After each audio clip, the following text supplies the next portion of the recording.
COVID-19 came and disorganized our economy, brought our health system to its knees, and along the way, affected our rights significantly. This is You and the Law, the COVID edition here on House of Talent Television. My name is Jonathan Ochom, your host. When it comes to the law, we basically live the law, you know, on a day-to-day basis, you know. Whether it is in your bedroom, there is a law that governs it. If you're married, for example, even if you're single, there could be something touching on the law, because you might be in your bedroom with an underage girl, or you might be with another person's wife, you know. All the things are the law, you know. If you're a human being, you have rights. Those rights are called human rights. They are examples: the right to health, the right to freedom from torture, that underscores human dignity. Freedom from slavery. You're not supposed to be someone's slave. If you look at our penal code, it sets out another marriage laws. It sets out the persons who can marry and those who cannot marry, right? For example, you can't marry your close relatives. You know, if you did, you'd be committing a crime. The state is not supposed to tell you who to worship, how to worship, how many times a day. No, you have a right to work. The right to work, you have freedom of association. Cohabitation for whatever period of time does not make you husband and wife, right? And that is why we emphasize to people that when the relationship is still hot, you know, you must ensure that you do what? Marry. Yes. You know?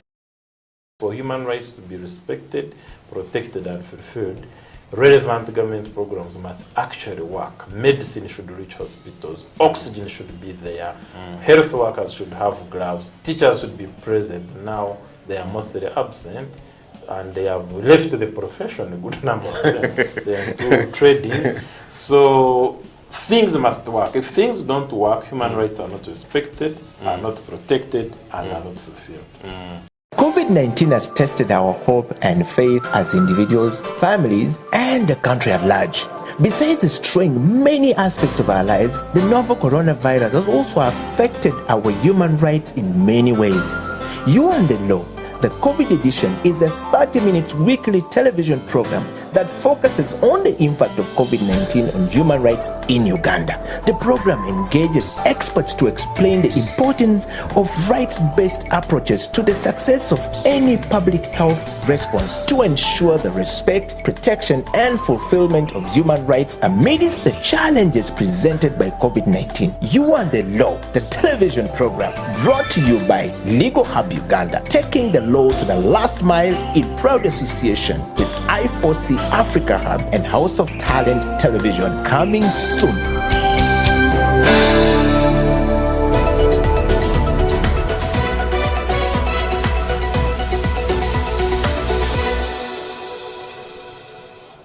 COVID-19 has tested our hope and faith as individuals, families, and the country at large. Besides destroying many aspects of our lives, the novel coronavirus has also affected our human rights in many ways. You and the Law, the COVID edition, is a 30-minute weekly television program that focuses on the impact of COVID-19 on human rights in Uganda. The program engages experts to explain the importance of rights-based approaches to the success of any public health response to ensure the respect, protection, and fulfillment of human rights amidst the challenges presented by COVID-19. You and the Law, the television program, brought to you by Legal Hub Uganda, taking the law to the last mile in proud association with I4C Africa Hub and House of Talent Television.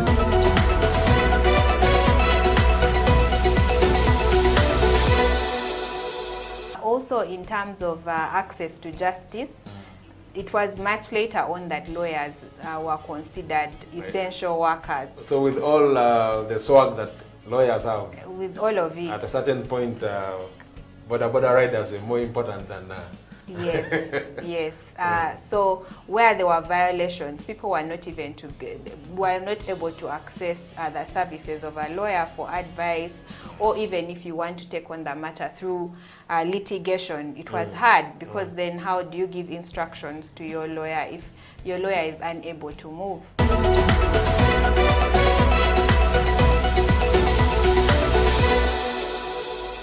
You and the Law, the COVID edition. My name is Jonathan Ochom, your host, and today we're privileged to host Ms. Rebecca Atayo, the legal officer at Lanet Uganda, who's helping us discuss the impacts of COVID-19 on land rights in Uganda and even across the world, recognizing the fact that the pandemic has really hit the country hard and affected so many of the rights of ordinary people in this country.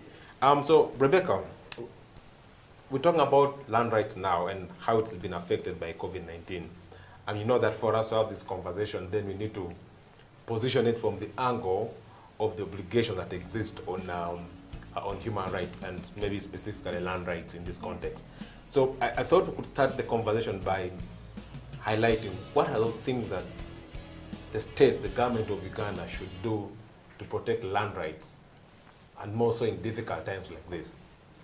Okay, thank you so much, Jonathan. The state has the obligation to fulfill, or there are basically three kinds of obligations that the state has. The obligation to respect, to fulfill, and to protect the human right to land. If we start with the obligation to respect the right to land, that means the government or the state should refrain from interfering indirectly or directly with the enjoyment of this right. This obligation includes things like refraining from participating in forced evictions or promoting activities that destroy or arbitrarily deprive citizens of access to land or control over land. But even when it comes to things like compulsory acquisition of land, properly defining what amounts or the concept of public purpose or public interest it's a very of land. Controversial area. So as not to arbitrarily deprive citizens of that right to land, but also recognizing and respecting customary rights or ways and ownership ways of controlling and managing land and commons of common properties within communities, because they have their particular uses that have been designated to them. Through culture. Exactly. Maybe sacred places of worship, grazing corridors. These may look like idle lands, and yet in fact they are commons that are used by these communities for a specific purpose. When it comes to the right to protect, or the duty, to protect people's land rights, so it basically entails protecting people's ability to access, people's ability to use and to control land, and this calls for the state to be able to adopt necessary and effective legislative and policy frameworks that protect people's ability to use. So in other words, you're saying a state should, put a law to stop me from grabbing your land. Exactly.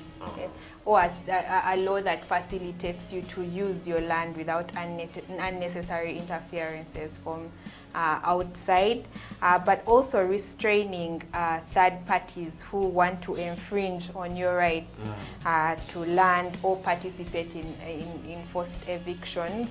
Also ensuring that the rules and mechanisms that have been put in place governing access to land do not operate in a discriminatory manner, and in our case, for example, favoring the elite or those with money or access or nearest to power, as opposed to those who are known, or men and women, because of cultural beliefs and patriarchy, things like that. When it comes to the obligation to fulfill the right to land, states are required to provide and facilitate secure and sustainable access to land. So, for example, in certain countries, they've implemented agrarian reform such that the landless are able to access land. Some pieces. Some pieces of land, so as to be able to sustain their livelihoods, have a source of income, access food, improve food security, but also the examples of refugees who come into the country and are landless. And you always complain that they are favored by the government. Yes. So the government has an obligation to fulfill that human right by providing land for them so that they can be able to grow food, derive some form of livelihood from there, also establish a form of housing or shelter on that particular piece of land. So that is government's obligation to fulfill. But also government has the obligation, or the state has the obligation to eliminate all forms of discrimination when it comes to access, use and control of land, and where it actually identifies particular groups that have been marginalized when it comes to that, it has the duty to eliminate or rectify those particular instances. And we've seen that in our case, it's being done, we're trying to do it through reform of the succession law, but also Article 21 of our Constitution that provides for freedom from discrimination. Yeah. And it's a good recap of really what the state needs to do. But then we're discussing this in the context where we are dealing with a global pandemic, and government was sort of forced to put in place some difficult measures. Could you sort of run us through some of the measures that government put in place? One, to curb the spread of the COVID virus, but at the same time then you could give us your insights on how those measures actually affected land rights in Uganda. Thank you once again, Jonathan. I think some of the measures, if I may recall correctly, were in the first wave, we had a total lockdown. Total lockdown of the country, not just inter-district travel and whatnot, but we were supposed to stay home, and only essential workers were identified and given stickers to be able to move around and do their work. So that essentially means that a number of government offices, including those that deal with land management and administration, were equally locked. Courts of law were not accessible, except I think for certain criminal matters, and there were also SOPs, standard operating procedures that were put in place. So there was a requirement for social distancing, the number of people who could be within a courtroom or convene in one place was restricted. Movement was restricted. You could not move without authorization. So access also was a problem. How did these particular measures affect land rights? I think in terms of land administration, people were not able to access the services of these structures. Yes, district land offices. District land offices, ministerial zonal offices were all locked or partially locked. So that means transactions were put to a halt. But even people that were looking for some form of redress where violations had happened could not access these particular offices.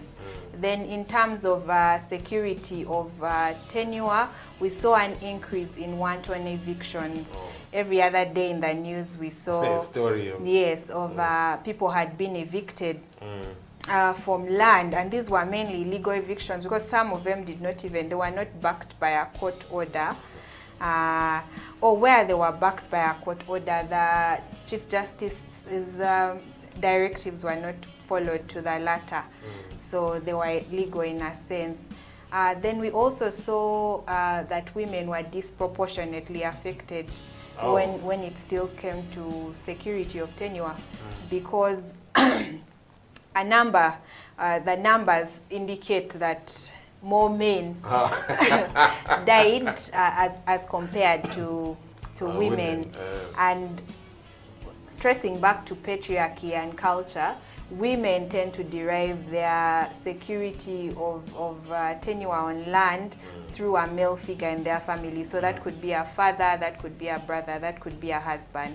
So when especially women were disinherited, widows, when husbands passed on, they were easily disinherited by their families and chased out of their land. That sounds like, a controversial position. Fast stretch. Yeah, but I mean, it's reality. Men died, so women died. And viewers, I think this is an important point for us to go for a break so that we're able to recap on some of the effects of this virus on land rights. So let's go for a short break. We'll be right back.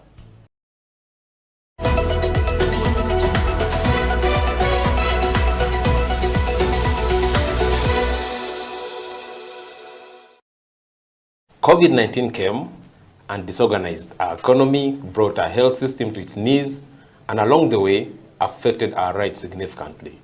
This is You and the Law, the COVID edition here on House of Talent Television. My name is Jonathan Ochom, your host.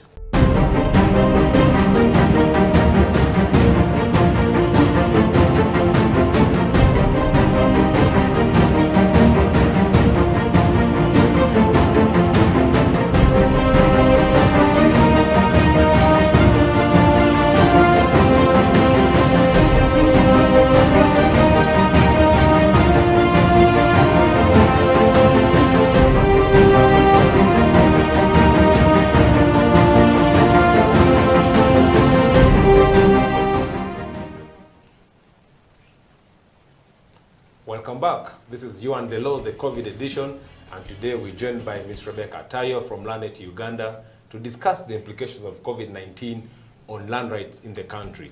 Rebecca, welcome from the break. Thank you. Before we broke off, you were still explaining the implications of the coronavirus, especially you analyzing the measures by government and how this has affected land rights in the country. Perhaps you could carry on from there.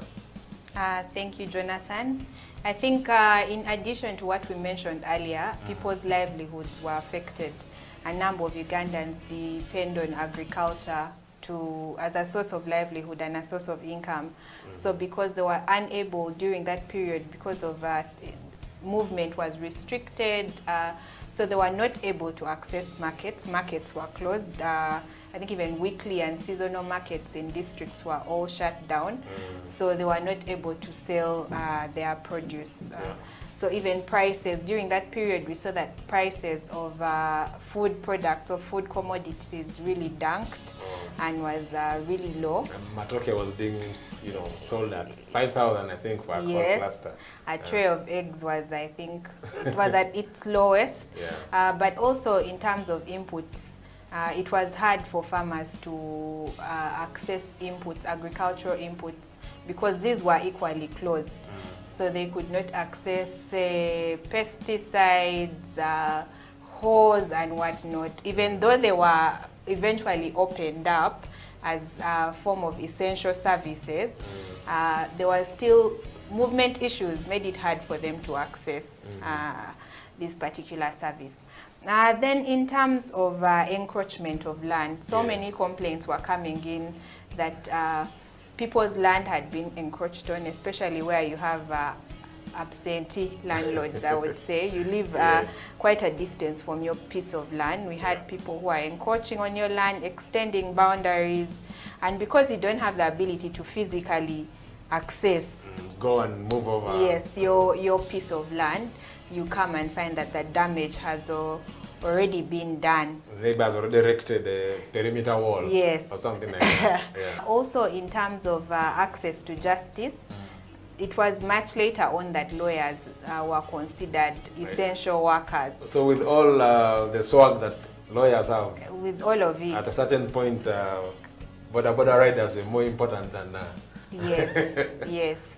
So where there were violations, people were not able to access the services of a lawyer for advice, or even if you want to take on the matter through litigation, it was hard, because then how do you give instructions to your lawyer if your lawyer is unable to move? So that was one of the challenges in terms of access to justice. But even these other justice mechanisms, for example, the local council courts, it was hard for them to convene. One, those courts have capacity issues in terms of both skill and knowledge. They're not properly capacitated to handle. They operate almost like formal courts. If you look at the requirements in the Local Council Courts Act, it's close to how a formal, they are also formal courts, but how the magistrates court would operate, or the high court. So they don't have the capacity, but also because of standard operating procedures, social distancing, you can only convene so many people. What about what about summoning your witnesses? Where are they coming from? What if it's quite a distance? Are they able to come? So all those were challenges. And then during this period, we also saw in terms of property rights generally, we saw that so many buildings were being erected very fast. I mean, that's an interesting angle, because then when a lockdown, the economy shut down. I wonder how people were able to build or to get money for building, but we can only speculate on where this money was coming from, because everyone else was crying and complaining that the economy was doing badly, while buildings were coming up at a very fast rate. So not most, but a number of these buildings were not following strict building regulation and restrictions. So we've seen what has happened to them. Seen some of them collapsing recently. Yes. So I think that was those are some of the effects of the pandemic on land and property rights that I can think of. I mean, really, from your explanation, you've touched on several aspects. You've talked about food security. You talked about land as a right of its own. You talked about construction industry, and I think that emphasizes or demonstrates the centrality of land in our general setup as a country, the value that land plays in our lives as citizens. But Rebecca, now we're in a phase where, we're still living with COVID, when these times emerging from lockdown after lockdown, reopening and stuff like that. Let's visualize, say, 4 or 5 years from now. We pass over this period and then something else happens. What do we learn from COVID? What can we do best as a country to ensure that the next time we find ourselves in a situation like this, we have adequate measures to protect people's land rights? Because from your explanation, this right has spillover effects on many other rights, and if we are reluctant, if we have not thought through the measures that we put in place from that angle, chances are we could be worsening the situation for citizens in this country. What would you flag off as a few lessons we learn and / recommendations, really? Thank you again, Jonathan. I think it's important to first of all recognize that the government, this was a novel situation. Yeah. They had never been in this situation before. So some people argue that we had cholera, we had Ebola. It was not to this. The extent was different. This was the whole world was from the first lockdown, the whole world was experiencing this for the very first time. So even having, what we were doing was ad hoc, we have to admit. Just patching things together. It was a knee-jerk reaction to the circumstances.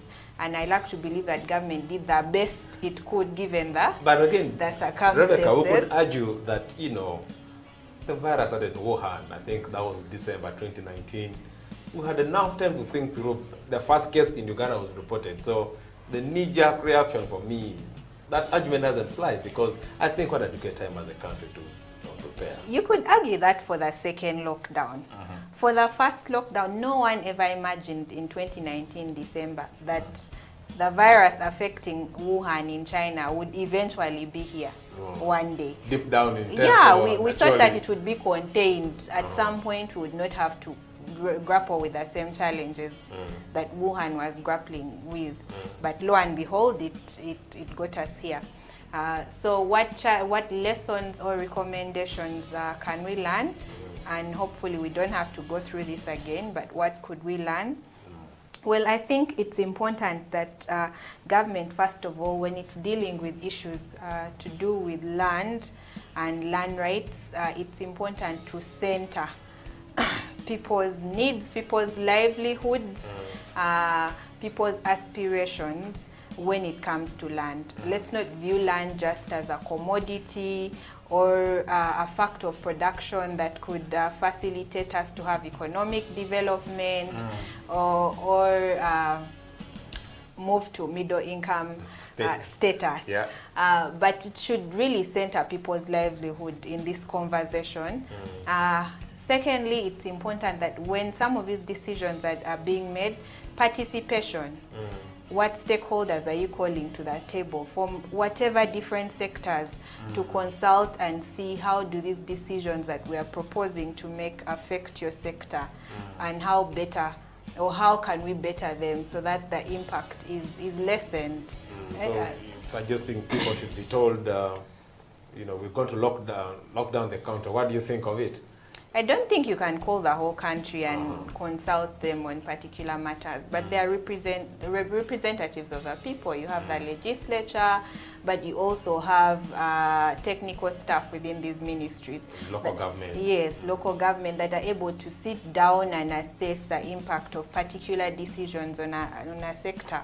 So that's the kind of participation and consultation that we'd like to see happening. Becky, I have to interrupt you there because you have to go for a break. I will pick on when we return with sort of your parting shots still around the recommendations that need to be done by the government of Uganda in future to deal with such situations.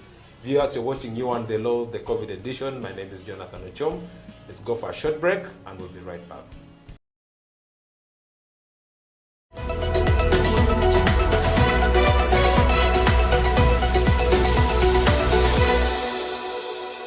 When it comes to the law, we basically live the law, on a day-to-day basis, Whether it is in your bedroom, there is a law that governs it. If you're married, for example, even if you're single, there could be something touching on the law, because you might be in your bedroom with an underage girl, or you might be with another person's wife, all the things are the law, If you're a human being, you have rights.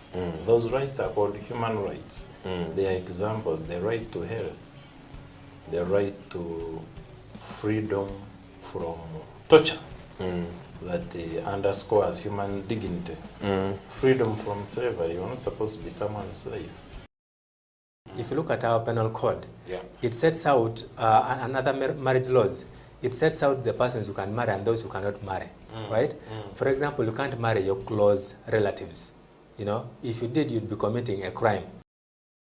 The state is not supposed to tell you who to worship, how to worship, how many times a day. No, you have a right to work. Your right to work, you have freedom of association. Cohabitation for whatever period of time does not make you husband and wife, right? And that is why we emphasize to people that when the relationship is still hot, you must ensure that you do what? Marry. Yes. For human rights to be respected, protected, and fulfilled, relevant government programs must actually work. Medicine should reach hospitals, oxygen should be there, health workers should have gloves, teachers should be present. Now they are mostly absent, and they have left the profession, a good number of them. They are into trading. So things must work. If things don't work, human rights are not respected, are not protected, and are not fulfilled. COVID-19 has tested our hope and faith as individuals, families, and the country at large. Besides destroying many aspects of our lives, the novel coronavirus has also affected our human rights in many ways. You and the Law, the COVID edition, is a 30-minute weekly television program that focuses on the impact of COVID-19 on human rights in Uganda. The program engages experts to explain the importance of rights-based approaches to the success of any public health response to ensure the respect, protection, and fulfillment of human rights amidst the challenges presented by COVID-19. You and the Law, the television program, brought to you by Legal Hub Uganda, taking the law to the last mile in proud association with I4C Africa Hub and House of Talent Television, coming soon.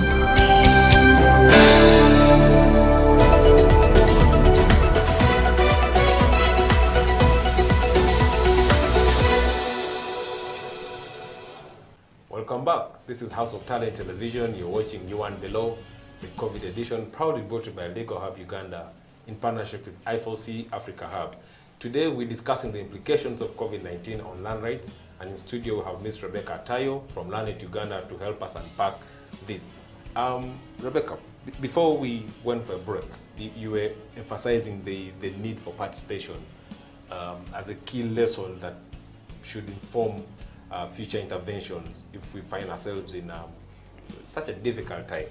And I thought we could carry on from there to examine, what other ways the government of Uganda can protect land rights when we have a pandemic or in extraordinary times like those that we find ourselves now.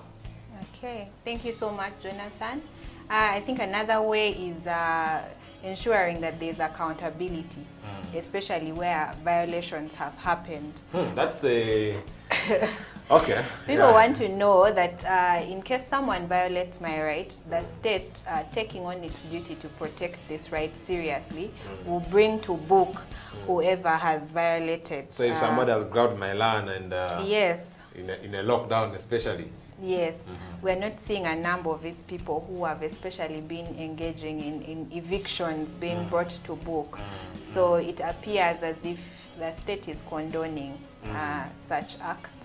But even empowering communities to be able to deal with some of these effects within, empowering communities to use their structures to resolve some cases that can be resolved at community level through use of traditional justice systems, through use of the LC court system, which is closest to them.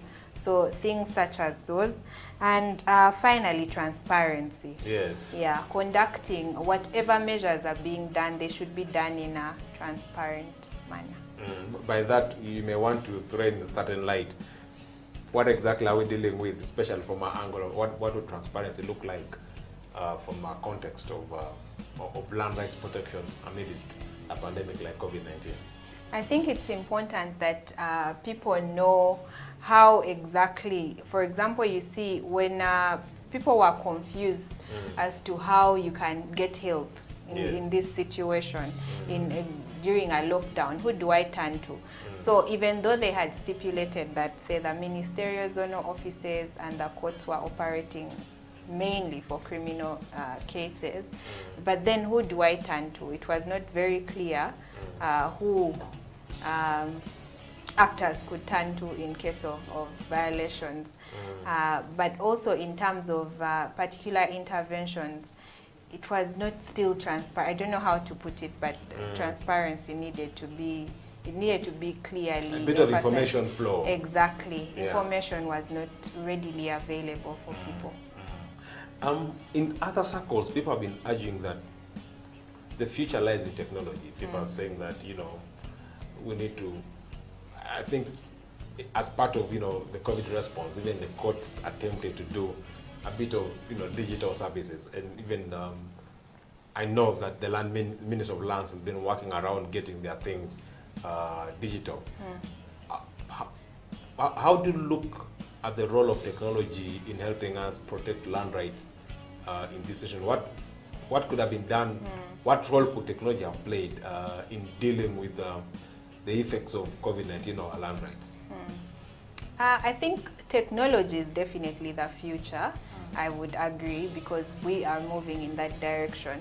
And I think courts try to adopt this the best by having some court cases heard online or digitally.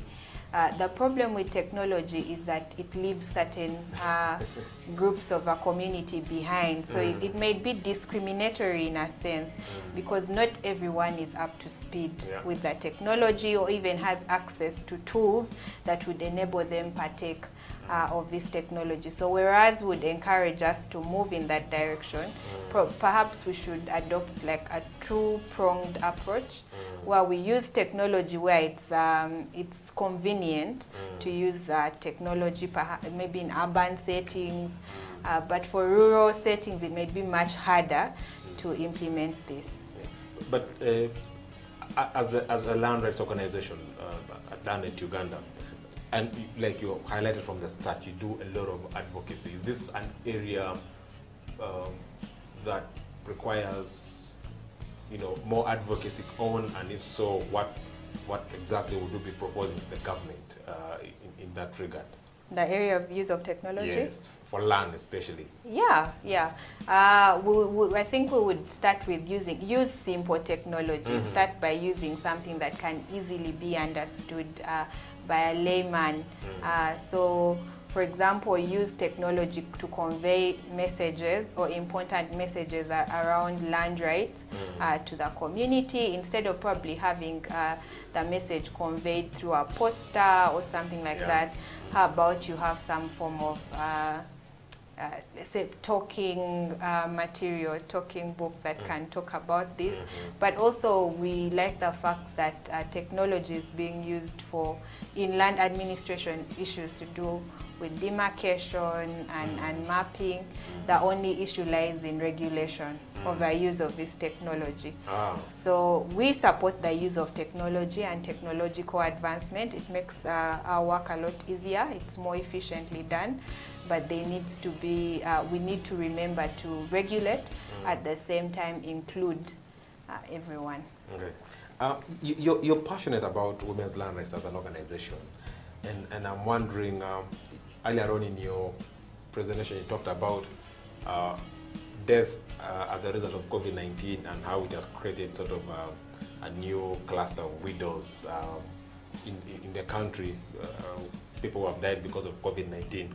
And we're thinking, how best can we prepare for situations like death? I mean, what can a person do in their family to ensure that, you know, when death happens, this is how I protect my loved ones? Because I know that, I mean, that's the fact of life. But then when you have a situation like COVID, it could come perhaps earlier than you could anticipate. You could have anticipated. I mean, we saw young people, 30s, 20s, 50s, you know, dying. How best can we? Because we're talking about the state mainly, but as individuals, how do we prepare ourselves to protect our land during pandemics like this, but also protect the interests of our loved ones who could be affected if we, you know, passed on?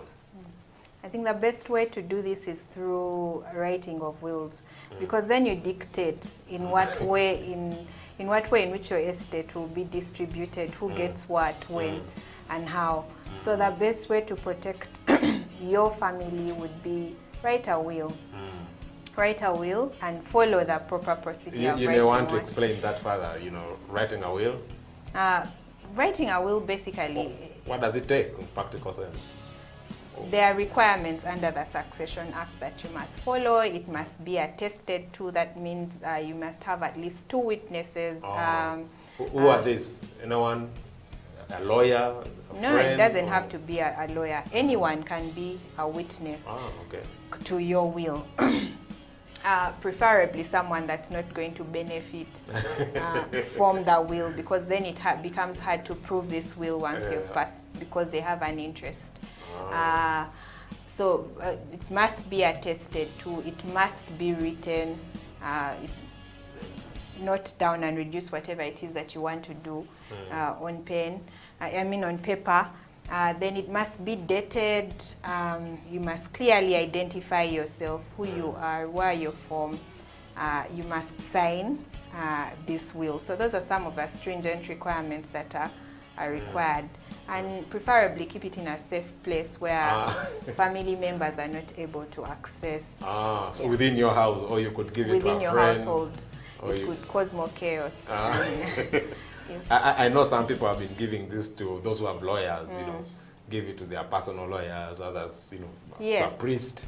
To a bank for safe custody. So wherever you think it's safe and its contents would not be revealed, that's where you can keep that. I think that's an important area for perhaps another discussion on another day, because when you talk about wills, the practice of will writing in this country is still a little bit, you know, low and shrouded by suspicion. Yes, and many people think that if I write a will, I am inviting death. But I think COVID-19 has showed us that death can happen anytime. There's no designated period, and nobody knows when they will die, and it's just an event that can happen and could be caused by anything else, and we'll have to prepare, because in this show we've been emphasizing the role of government in protecting human rights, in protecting land and property rights, but at the same time, like Rebecca has indicated, it's important even as individuals to take necessary measures to ensure that our property, our land rights are protected in this period. We're coming to the tail end of the show, Becky, and I wonder what your parting shots could be as we sort of wrap up the show. My parting shots would be, I think we mentioned it, we mentioned them when we were speaking about lessons and recommendations. There is need in whatever interventions we have to curb COVID-19 or perhaps any other pandemic or endemic we may face, is center the rights of people when you're dealing, when you're putting in place interventions. Think about how it's going to affect people's livelihoods. Think about how is their food security. Think about even issues to do with access to justice. But have you centered their rights and their aspirations and needs as well? Yeah, those are my parting shots. To the policymakers out there, Rebecca makes very strong points. We need to center our interventions on people's lives, on people's rights, because at the end of the day, the role of the state is to protect citizens, is to protect their rights. It's only fair that whatever intervention they put in place is based on the interests, on the rights of the people, because then we'll be able to have interventions or measures or policies that reflect the needs of the people and speak to their aspirations as citizens, which I think gets the buy-in and makes people appreciate why the government exists. With that, we've come to the end of today's edition of You and the Law. In the next episode, we'll be discussing yet another fundamental human right that has been affected by this virus. So tune into House of Talent Television. Keep following us on social media, on Facebook, on YouTube, on Twitter. Content is being streamed. And until then, I'll see you.